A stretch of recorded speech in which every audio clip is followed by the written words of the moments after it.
Good morning and welcome back to my garden. Just take a moment and listen. I mean, we are really blessed with a beautiful winter's morning. It's wonderful to be outside and hearing, all the noises of nature, the birds singing. Every once in a while the wind will blow and you'll hear the rustle of the leaves in the wind. And it just makes me realize how blessed we are to start a new day every day. Yes, yesterday we might have had some challenges, went through some hardships, suffered some losses. But the truth is, every day brings new hope. And it's amazing. Hello, Dante.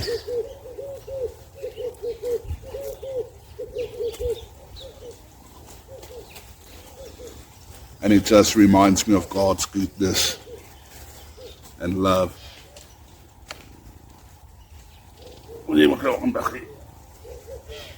Wow.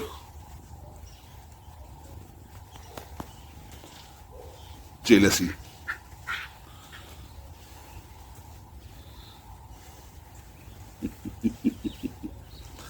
Okay, are you guys going to leave me so I can actually shoot the video? Huh?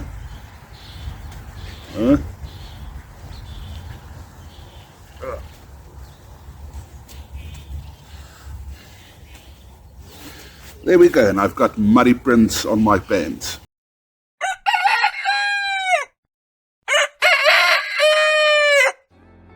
Hello and welcome to One Step at a Time Farmstead. Join our family on our journey as we build a like-minded community while living life on our terms in accordance with our beliefs, our convictions, our desires, and above all, our faith in God and our God-given calling.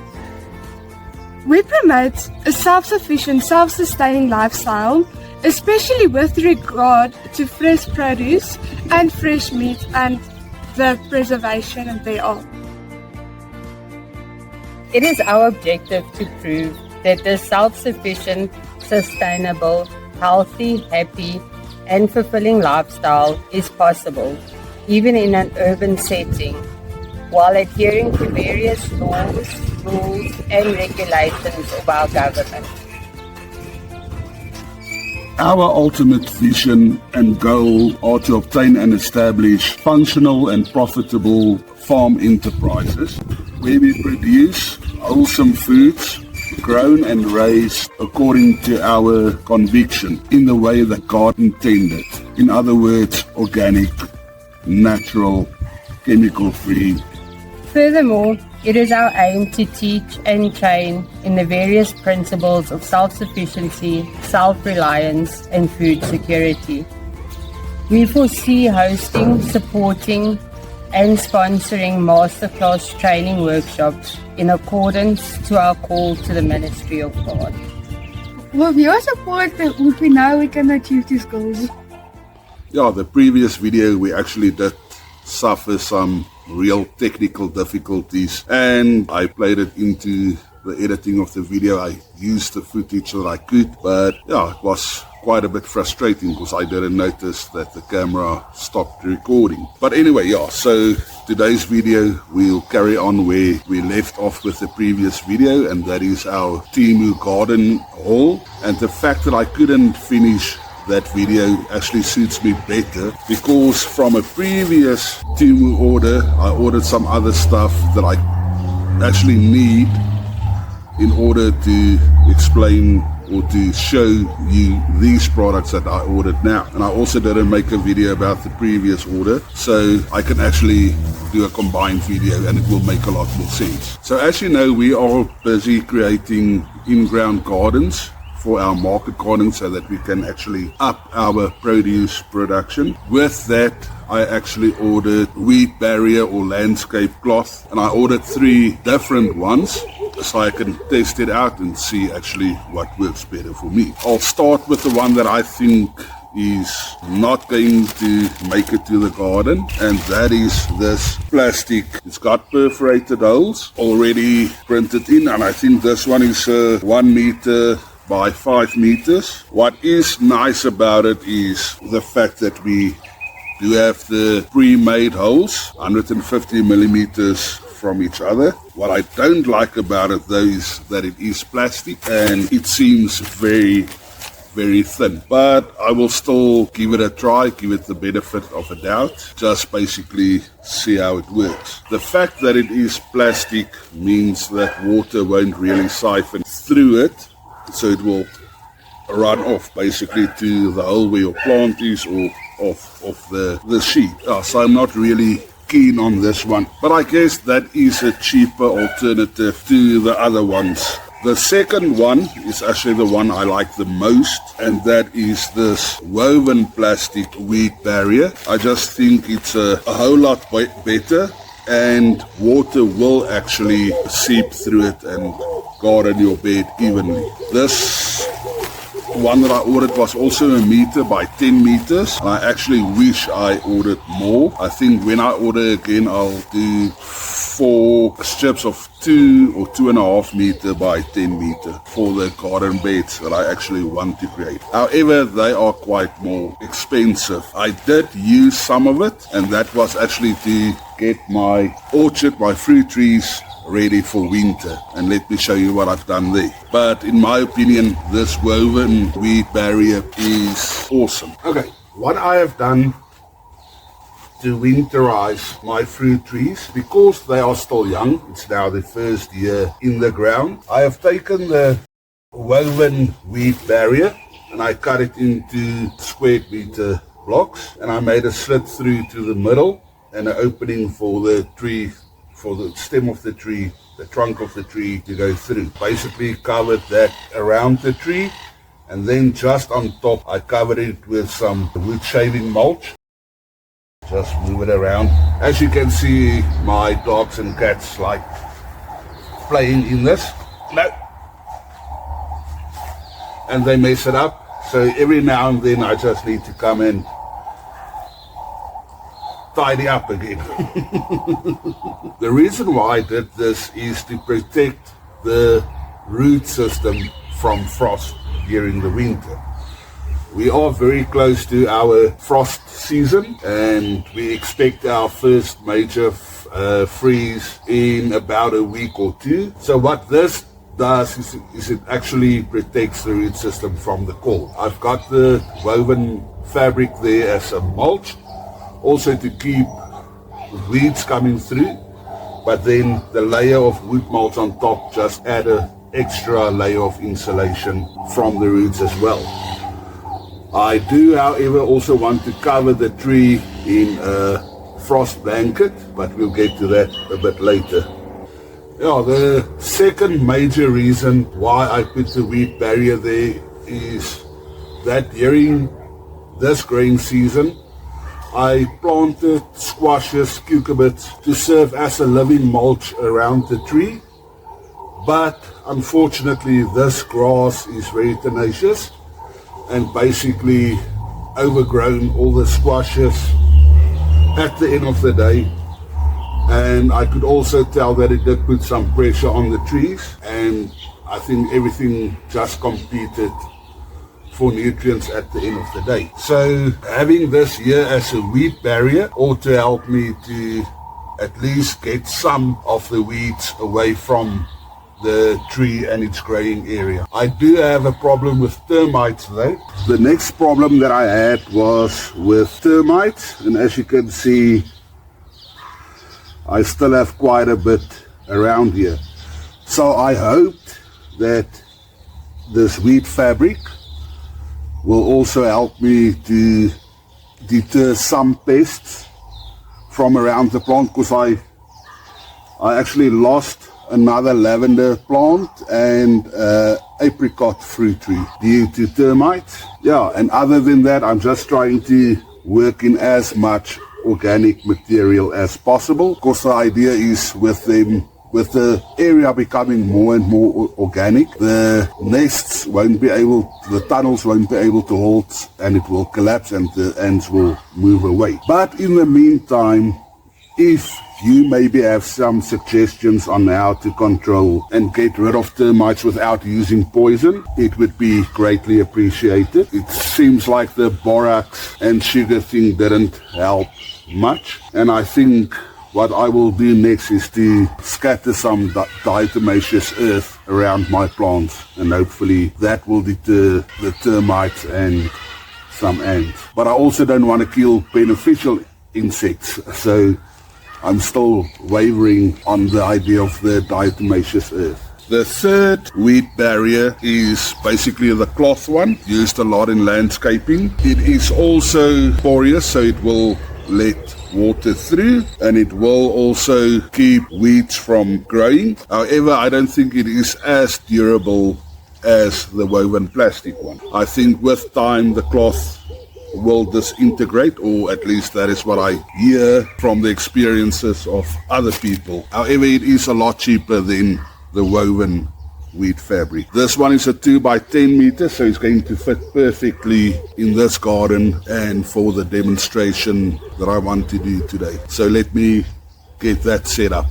And along with the wheat fabric, I got a box of this landscape fabric staples to keep the landscape fabric in place. And also I got this auger that you fit to your drill, and you use the auger, and through the perforations in your landscape fabric, you basically dig a hole for your seedlings to fit into.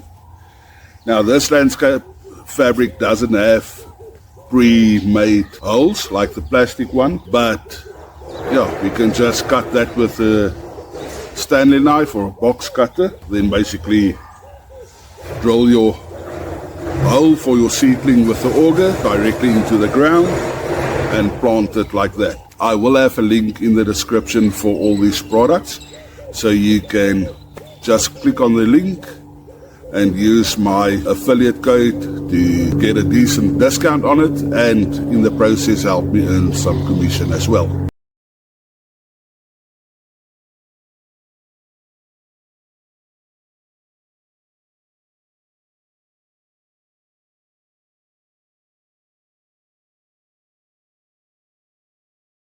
Quite a hot morning for a winter's morning, but we appreciate it. At least it stopped raining now, and with the rain gone, at least I can get some things done in the garden. Okay, so that is it for the weed barrier or landscape fabric. You will notice from previous videos about this time last year, or maybe a bit later, we had this weed barrier cloth, so I bought it quite a while ago, and it was out here for a season. Well, I wanted to do what I'm doing today, but I couldn't afford the rest of the stuff as yet. So we took it back inside, put it away, and today I can actually use it and get my garden going. Yeah, and that's basically the 3 ground covering fabrics that I've got.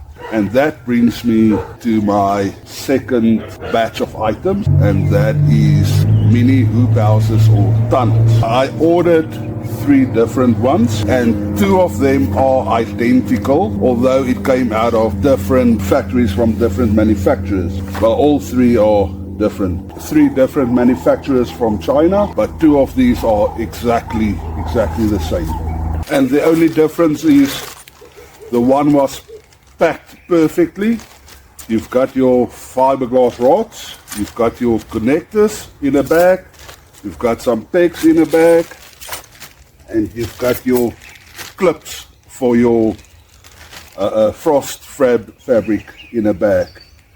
The other one weren't packed as neatly. The third one is similar. The only difference is that they didn't come with these pegs. From a previous order, I ordered these mini hoop houses as well. This one is plastic like a greenhouse. This one is with bark netting, and after I received it and checked it out, I decided I needed something bigger. So just for interest's sake, I want to display these quickly.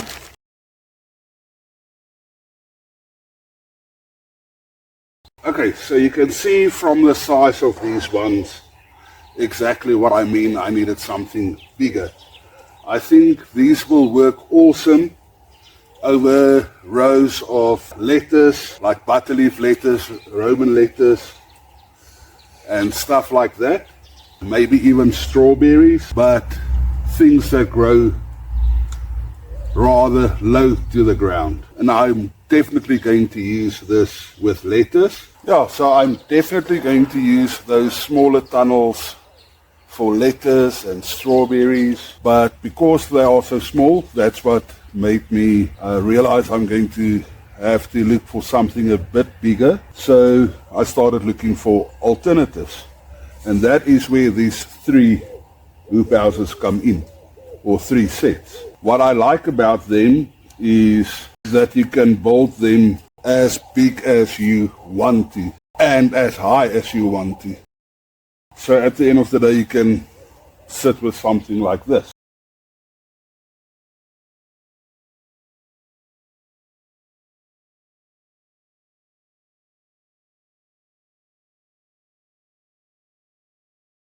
Okay, so you get the idea. We can frame the hoop as high or as low or as wide as we need to. Okay, and that brings me to the next product. Again, I ordered 2 freeze blankets. This one is 2 meter by 10 meter. It's exactly the same size as the ground cover. And the second one is 1.6 by 5 meters. And that is basically to cover these hoops. But I think for displaying purposes, I am actually going to use the smaller one. Now, it would obviously be easier if you had some help. I am going to need to make these hoops somewhat smaller because of the smaller plant cover. So the next piece coming into play are these clips.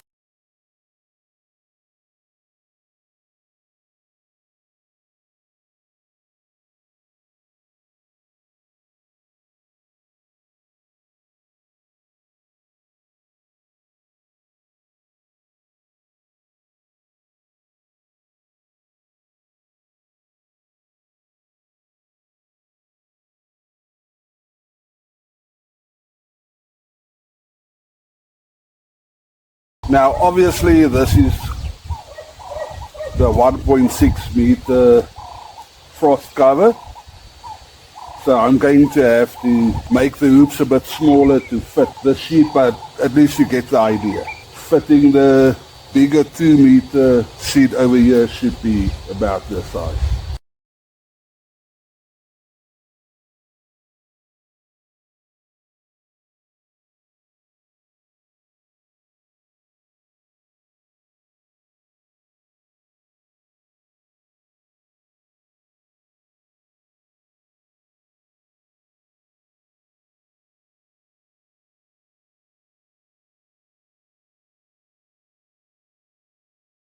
So I decided to put the tiny tunnels here,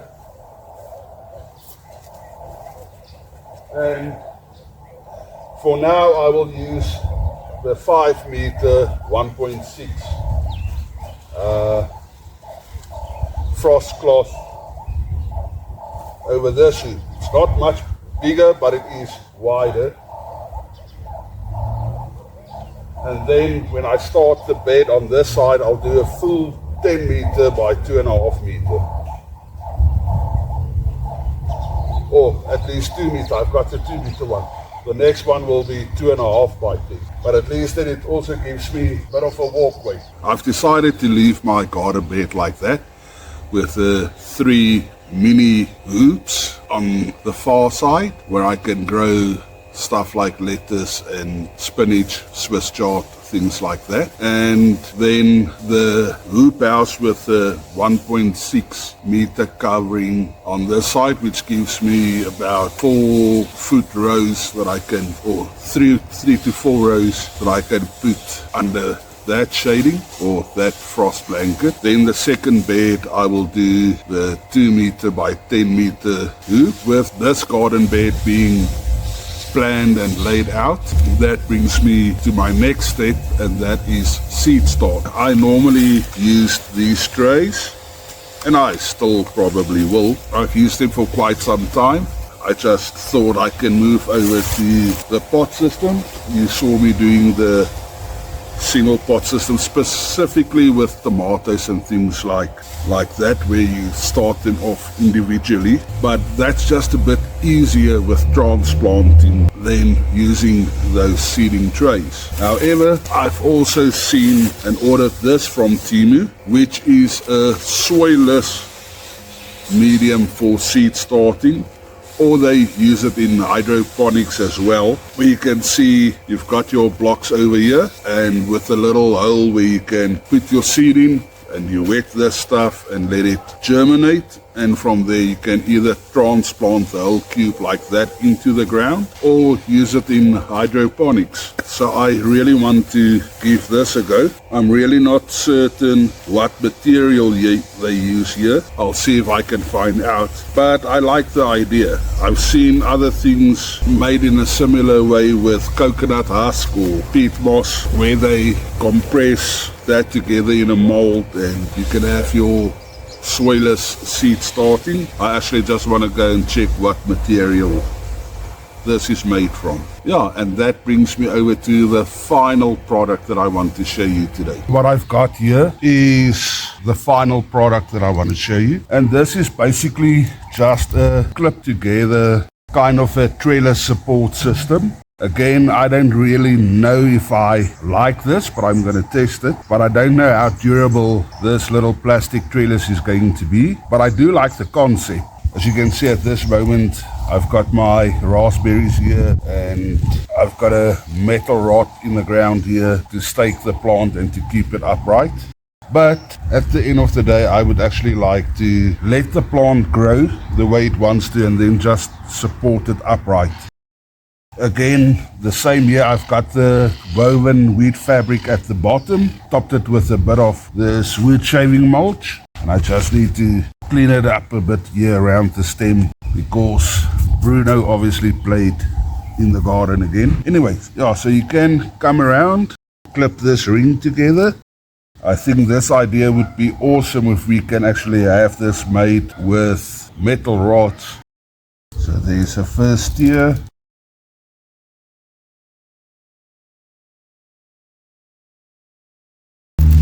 And I could take these pieces of Velcro off, remove the metal rod, basically just train the plant up the tier or the trellis. And yes, you can go up as many tiers if you want, as you want to. They also have ones in different shapes and sizes.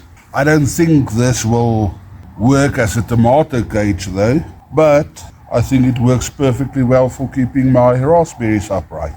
And at least now I don't have to worry too much about the stems being strangled by the Velcro strips or tape or pieces of string. As much as I don't like the plastic structure or material, I actually do like the concept. Selectors and stuff like that. Self-sufficiency. Okay, and while I finish editing here, I just want to take this time to again thank our local community for supporting us, at market. Without you, I wouldn't have been able to, purchase this stuff in order to extend my garden. So your support and your contribution means so much to us. For our online community, thank you so much for spending time with us. Thank you for taking this journey with us. We appreciate you so much as well. Please remember to subscribe to the channel if you enjoy our content and if you find some value in it. And please share with your friends and families, other like-minded people. That also helps us a lot. Again, thank you for spending time with me today, and God bless you. Goodbye.